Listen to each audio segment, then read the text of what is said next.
வணக்கம் என் உறவுகளே, உறவர்களே. தேர்தல் களம் சூடு பிடிக்க ஆரம்பித்து விட்டது. அந்தந்த கட்சியும் வேட்பாளர்களை அறிவித்துவிட்டார்கள்.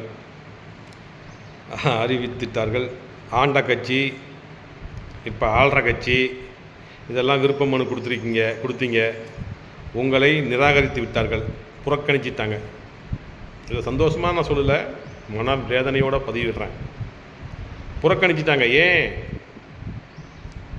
இதெல்லாம் புறக்கணிக்கக்கூடாது? நம்மளும் அரசியல் பார்வைக்கு வரணும், நம்மளையும் மனுஷனாக மதிக்கணும் அப்படின்னு குறவர் சமுதாயம் இவ்வளோ பேர் இருக்கிறீங்களா அப்படின்னு நம்மளை திரும்பி பார்க்க வைக்கணும் அப்படிங்கிறது தான் ஒரு பொன்னான வாய்ப்பை நம்ம ஏற்பாடு பண்ணி கொடுத்தோம். ஜனவரி 31 தலைவாசலில் அதை நீங்கள் எல்லாம் ஒட்டுமொத்த தமிழகத்தில் இருக்கிற ஒட்டுமொத்த வராத குறவர்களை சொல்கிறேன், ஒட்டுமொத்த வராத குறவர்கள் நீங்கள் வேண்டுமென்றே இந்த மாநாட்டை புறக்கணிச்சிங்க. வேண்டுமென்றே நீங்கள் புறக்கணிச்சிங்க. அதில் பல லட்சங்கள் இழப்பீடும் செய்தீர்கள். சரி, அது இழப்பீடு போகுது, அதை பார்த்துக்கிறேன் நான், அது ஒரு பிரச்சனையே இல்லை எனக்கு. நீங்கள் ஏன் புறக்கணிக்கிறீங்க? அப்படியே சீட்டு வாங்கிக்கிட்டு வந்து எம்எல்ஏ எம்பி அப்படி ஆயிர வேண்டியதானே? ஏன் அவள் முடியல உங்களால்? எப்படி கொடுப்பான்?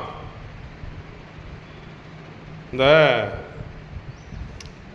பன்னி கூட்டமாக வரும், பன்னி பார்த்துருக்கீங்களா? கூட்டமாக வரும். அந்த பன்னிக்கறி திங்கிற உங்கள் குறவர்களுக்கு, நம்ம குறவர்களுக்கு அறிவுங்கிறதே கிடையாது. ஒரு பொன்னான வாய்ப்பு.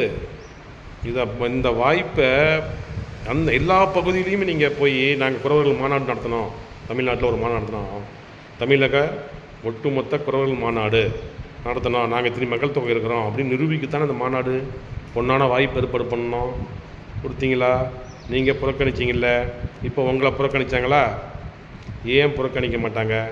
நீங்கள் எத்தனை மக்கள் தொகை இருக்கிறீங்க? ஒவ்வொரு தனி தொகுதியிலையும் பறையர்களுக்கு கொடுக்குற முன்னுரிமை ஏன் குறவர்களுக்கு கொடுப்பதில்லை? நீங்கள் யார்? உங்களோட அடையாளம் என்ன? நீங்கள் எத்தனை பேர் மக்கள் தொகை இருக்கிறீங்க? ஊருக்கு ஒரு சங்கம், கட்சி, பேரவைன்னு வச்சுக்கிட்டா போதுமா? மானங்கட்ட குறவர்களே, இனியாவது திருந்துங்க. இந்த மதுரையில் ஒருத்தர், இந்த கோயம்புத்தூரில் ஒருத்தர், இந்த ஈரோட்டில் ஒருத்தர், இந்த நேற்று ஈரோட்டில் நடத்தினா பாருங்க, வள்ளிக்கு சீர் கொண்டு போகிறாராம் சென்னிமலையில். டைன்னு மணி ஆட்டிக்கிட்டு போக வேண்டியது தான் நீங்கள் கோயிலாக. வேறு ஒன்றும் நடக்க போகிறதில்ல, அதான் நடக்கும். சமுதாய விடுதலை வேணும்னா அரசியல் வேணும். ஒரு அரசியலுக்கு ஒரு அமைச்சரை கூப்பிட்டு வந்து ஒரு மாநாடு நடத்துகிறோம், ஐயோ அவங்க சுயநலத்துக்கு பண்ணுறாங்க, நெஞ்சாக குத்திட்டான் ஒருத்தன் இங்கே எங்கள் ஊரில். அந்த மாதிரி யார் வேணாலும் போங்க, இந்த மாநாடை ஒரு பொன்னான வாய்ப்பாக பயன்படுத்திக்கிங்க, யார் வேணாலும் பயன்படுத்திக்கிங்கன்னு தான் சொன்னோம். யாரும் கேட்கலையே. நீங்கள் என்ன புறக்கணிக்கிறதா நினச்சி, மாநாட்டை புறக்கணிக்கிறதா நினச்சி ஒட்டுமொத்த குறவர்களையும் புறக்கணித்து விட்டீர்கள். ஒட்டுமொத்த குறவர்களையும் அரசியலிலிருந்து புறக்கணித்து விட்டீர்கள். அப்போ என்ன ஆகுது? அப்போ உன் குடும்பம் நீ மட்டும் பிழைக்கணும், மற்ற எந்த குறவனும் பிழைக்கக்கூடாது. பின்தங்கி கிடக்கிறான், எந்த ஒரு நல்லதும் அவனுக்கு போய் சேரக்கூடாது, அவன் வளரவும் கூடாது அப்படிங்கிற ஒரு கெட்ட எண்ணம் தானே உங்களுக்கு இருக்குது. இதெல்லாம் மாற்றுங்க, அப்பயாவது நம்ம சமுதாயம் விடுதலை அடையும். திருந்துங்க. ஒரு 4 பேர்த்த வச்சுக்கிட்டு லெட்டர் பேடு கட்சி, லெட்டர் பேடு சங்கம், லெட்டர் பேடு பேரெல்லாம் வச்சுக்கிட்டு இருந்தால் ஆகாது. இந்த வெட்டி பந்தா கோயம்புத்தூரில் ஒருத்தர், இந்த ஈரோட்டில் ஒருத்தர், இந்த மதுரையில் ஒருத்தர், இதெல்லாம் பண்ணிகிட்டு இருந்தால் வேலைக்கு ஆகாது. நம்ம புறக்கணிக்கக்கூடாது அப்படின்னா இப்படி வரணும். திருந்துங்க. என்றைக்காவது நீங்கள் என்னைக்கு இப்படி வந்து மக்களை திரட்டி ஒன்று கூடி காமிக்கிறீங்களோ அப்போ தான் நம் சமுதாய விடுதலை. யாருக்காச்சும் தில் இருந்தால் இதுமாரி மாநாடு நடத்த சொல்லி பார்க்கலாம். நம்ம சமுதாயத்தில் நடத்துங்க, நான் முழு ஆதரவு தரேன்.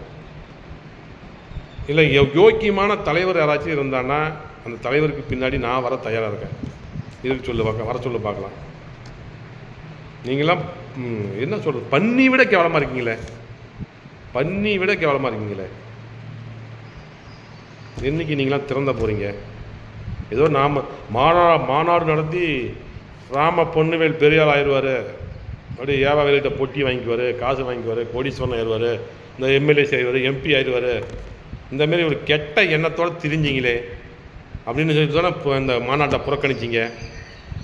இப்போ வால்பாறையில் ஒருத்தர் கேட்டார் சீட்டு, இந்த அரூரில் ஒருத்தர் கேட்டார் சீட்டு. என்னாச்சு? வால்பாறை வலிக்கிட்டு போச்சு, அரூர் அத்துக்கிட்டு போச்சு. இதுதான் நம்ம நிலைமை. திருந்துங்க. இனி வரும் காலங்கள் விழித்துக்கொள், உறவா விழித்துக்கொள். நன்றி.